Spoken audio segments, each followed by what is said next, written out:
Antoine Downs can count on his hands how many black farmers he met when he was a child. Well, a lot of the black kids never see someone that look like them doing this. They don't think there's no black farmers. And eventually, we might just be extinct. Only about 1.3% of American farmers are black, but that's something he's trying to change. I got refuge here. I got so much refuge. Antoine helped start an organization to mentor younger farmers like Adrian Nelson. You can see a few pimples. It's starting to get the dent, but it ain't as far as long with that one. The 29-year-old works with his father and brothers. They all say it isn't an easy road.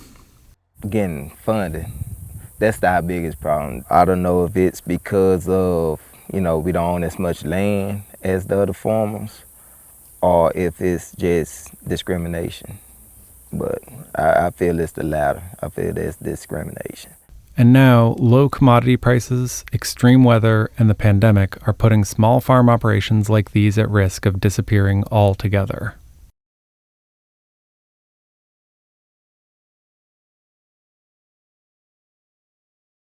Antoine has been farming soybeans and corn in Louisiana's Morehouse Parish since he was 21. I talk about the legacy that my great-great-grandfather left, which he was a slave, fought in the Civil War, and after he was mustered out, he bought 80 acres of land.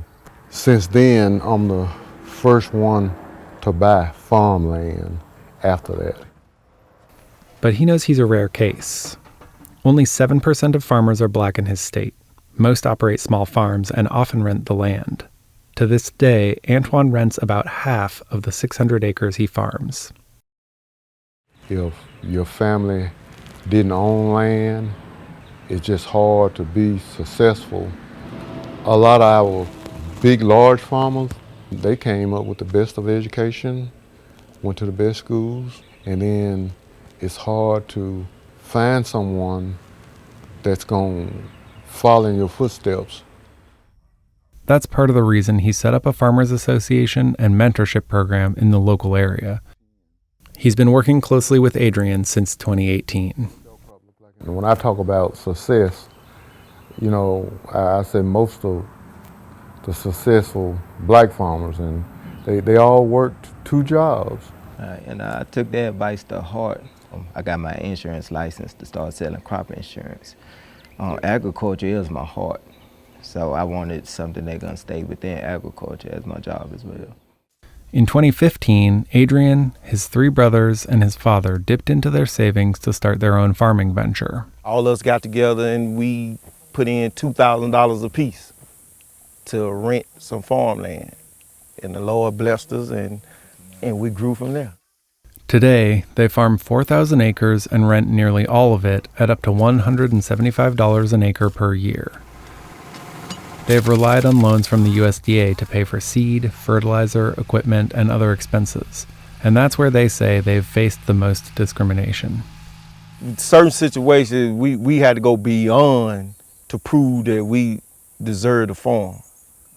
When others, they can farm this year and get a loan out this world, then quit next year, they ain't frowned upon. Right. He gave it a try, but with us, I knew he wasn't gonna do nothing. They say they were denied loans or forced to take out more than needed, and they often experienced sellers jacking up prices for equipment. That's why all 3 of them took Antoine's advice and found second jobs. If we don't have a second job, show second income, we get denied the loan. Right. We get denied because they say we can't afford to pay it back. And if we don't use all that loan money, they reduce it the next year down to where we can't farm. The U.S. Department of Agriculture has a long history of discrimination. A study commissioned by the USDA in 1994 found that loans to black male farmers were 25% lower than those given to white male farmers on average. Then, in the late 1990s, 2 class action lawsuits on behalf of black farmers led to the largest civil rights settlement in history. The USDA paid out around $1 billion to black farmers who had faced discrimination. But nearly 60,000 black farmers did not have their claims heard. It took more than a decade for Congress to fund an additional $1.15 billion settlement to make up for it in 2010. The Nelsons' father, Willie, received a $50,000 settlement because of a discriminatory loan delay.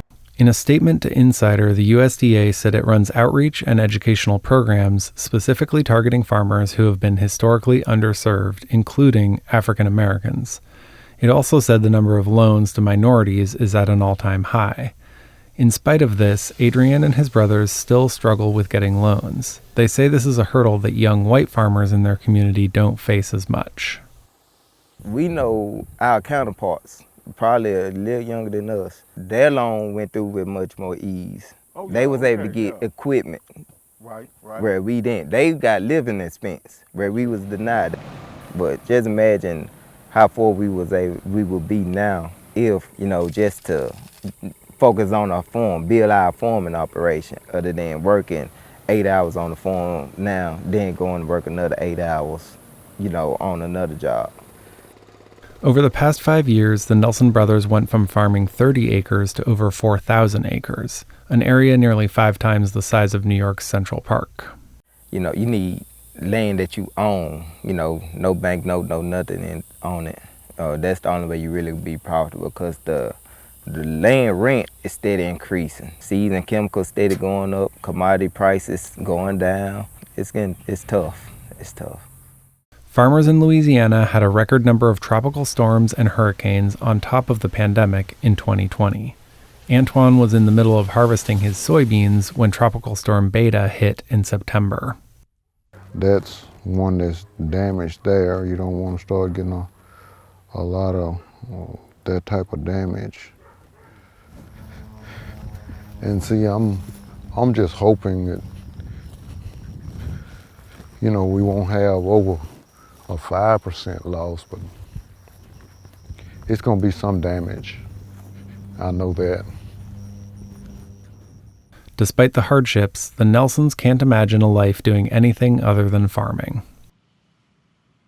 I wish that it was easy, but I have no problem with the fight. I'm gonna get the same thing. Just because you want to make it a little difficult, I'm gonna show you that ain't deterring me. Farming is a great opportunity. It brings us back to our roots.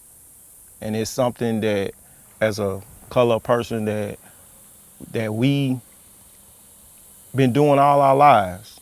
If not you, your ancestors did it. And for you to have that opportunity to do something that we did for free and do it and take advantage of it, and especially prosper in it, to make your mother, your dad, your sisters, them proud, get in there, prove the odds wrong, and succeed.